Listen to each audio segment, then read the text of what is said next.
conclude and put a seal on the fate of analytics by saying that analytics does not matter. So this is point number 2. Also, I believe Alka talked about that emotions play a role in business. We never said that emotions don't play a role in business. Who said that? Did many of my colleagues mention that emotions does not play a role in business? They chose to say that. Again, would point to the fact that the topic was misinterpreted to a large extent.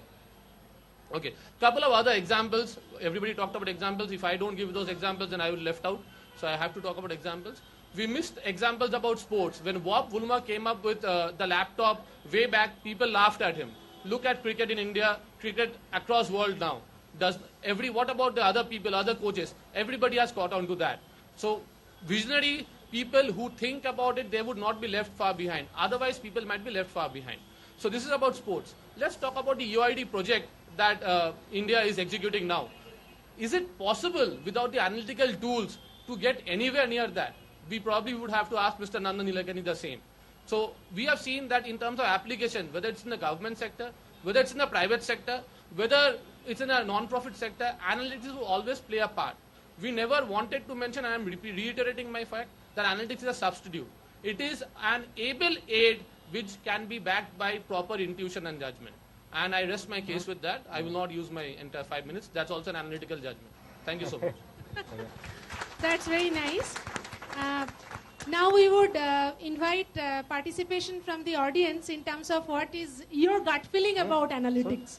So I have Anurag with me.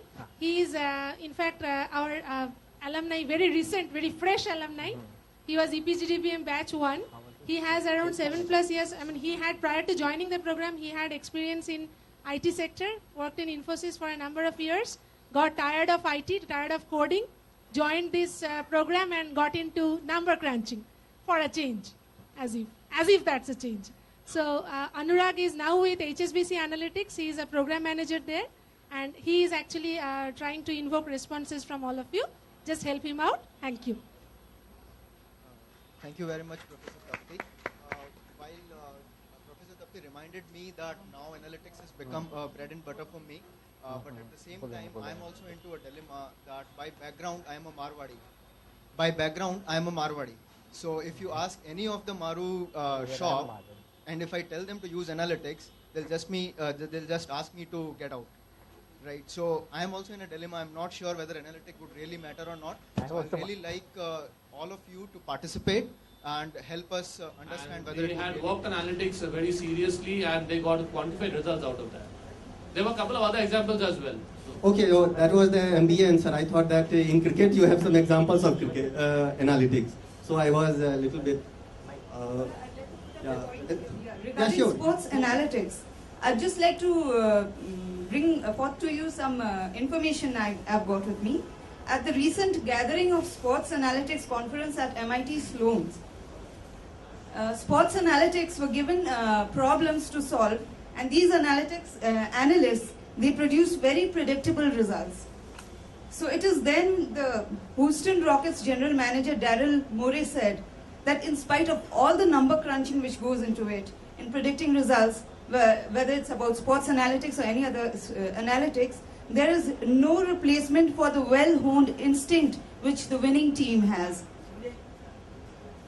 Okay, yeah. Thanks a lot. The point remains that we are not saying... No, you told it's a substitute. I completely agree with that. Actually, I would like to quote another Warren Buffett quote, where he had said that those who predict don't have knowledge, and those who have knowledge don't predict.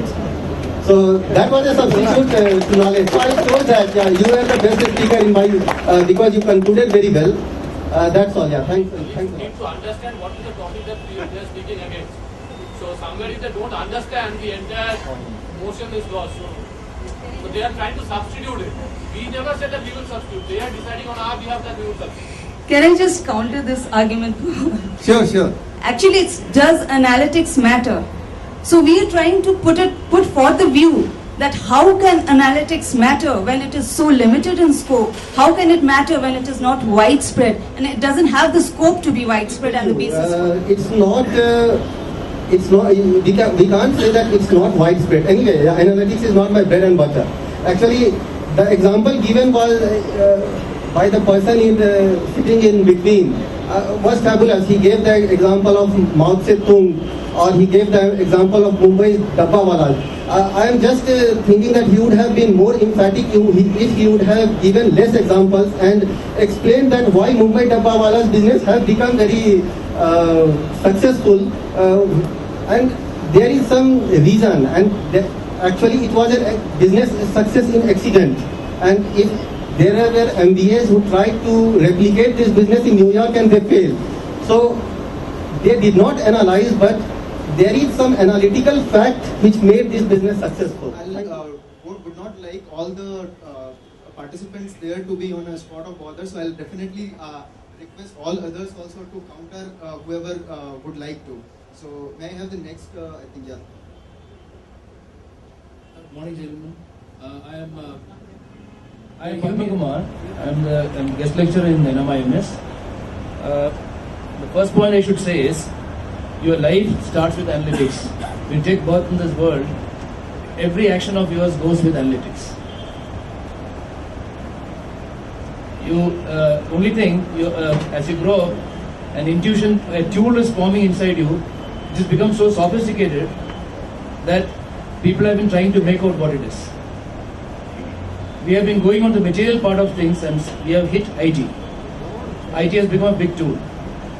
But when you grow further, you will find that the analytic tool inside your body is so smart now that you started probing into that. Your intuition is an outcome of analytics. And intuition cannot come out without your body analytics. I'll give you an example of that. When I lift this left hand, my eye is forming a picture of the whole world, and my body is giving a perception inside my brain. But when I want to lift my hand, that thought is converted into a particular action. So much energy is being given to a particular muscle out of thousands of muscles, and then a coordinated action is taking place. It is analytics in action.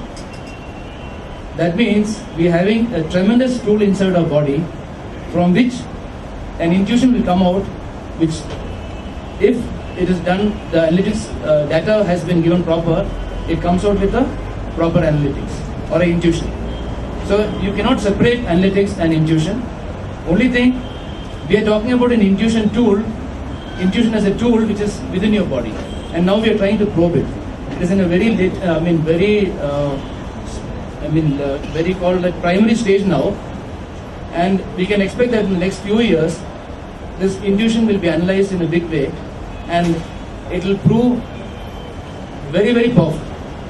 If a person at the top is deciding something and says, this is my gut feeling, without an analytics and data mining and all those things which has given him that kind of a background from where to decide, this intuition will not come out correct. He is living with that problem, he is living in that business. That is why when he makes a decision or an intuition, it comes out correct. So these two cannot be separated.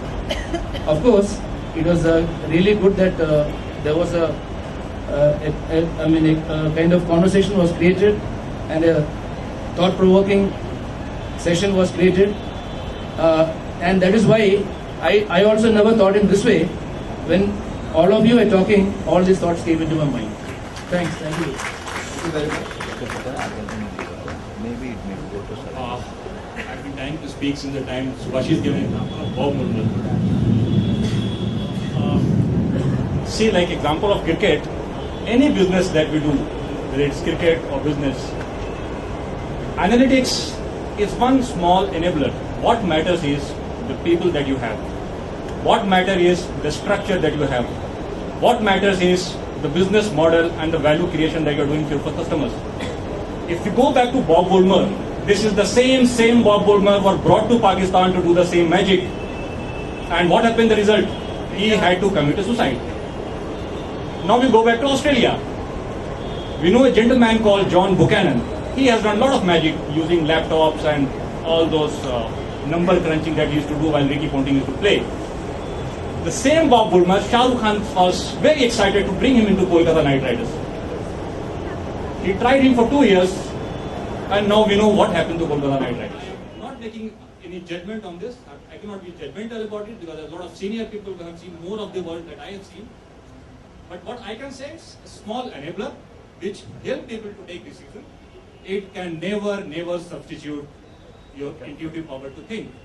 I think what has happened post Google era, people have been losing power. Power to imagine, power to visualize, and then power to take decisions. So there's a lot of dependency on these electronic tools that is coming up. Some intelligent people, meanwhile, they use this as an opportunity. And they start some company on analytics. They open a separate business unit on analytics. And they are smart businessmen. They are making money on this. This is the same thing I think that happened in IT.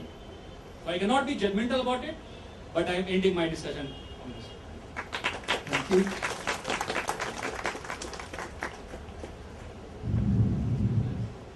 Hi, my name is Ram Mathod. I am from Reporting Analytics Group of HP.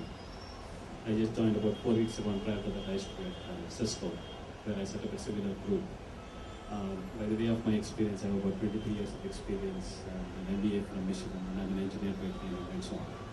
So coming to the point, I think it's very thought-provoking, as the gentleman said before.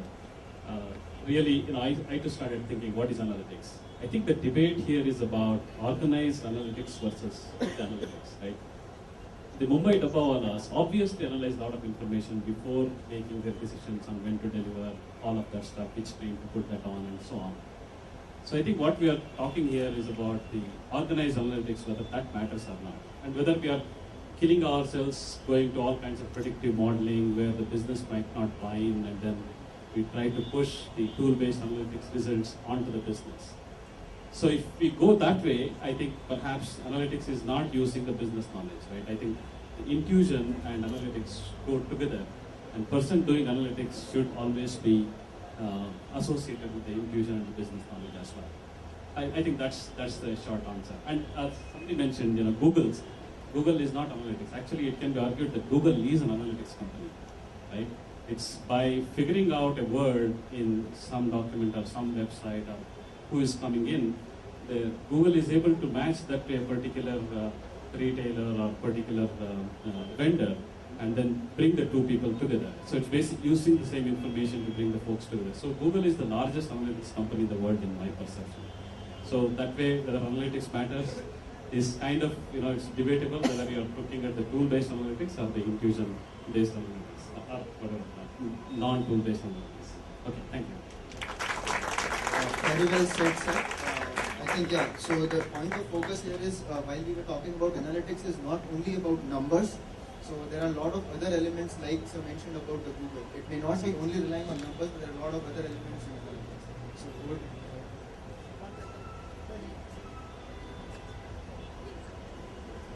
Somebody there? Yeah, me. Please. Well, my name is Pradeep. I work at Fidelity. I just wanted to make a couple of points what I heard. Cricket seems to be the most popular topic here. So the gentleman who didn't introduce said, tell me an application. I can think of one. So this one-day internationals and being marred by rain or whatever, how are we going to decide the team going to play second, how much they have to score? So there were many systems that evolved over a period of time. We said, okay, we'll take a simple average, 40 overs. They scored at a rate of 5 runs at the end of 40 overs, so 200 runs, so that's your target. That they worked out that it's not the right way. Then they moved at 40 overs, the opponent team, how much they score, you have to score the same. Even that had some flaws. Then there was this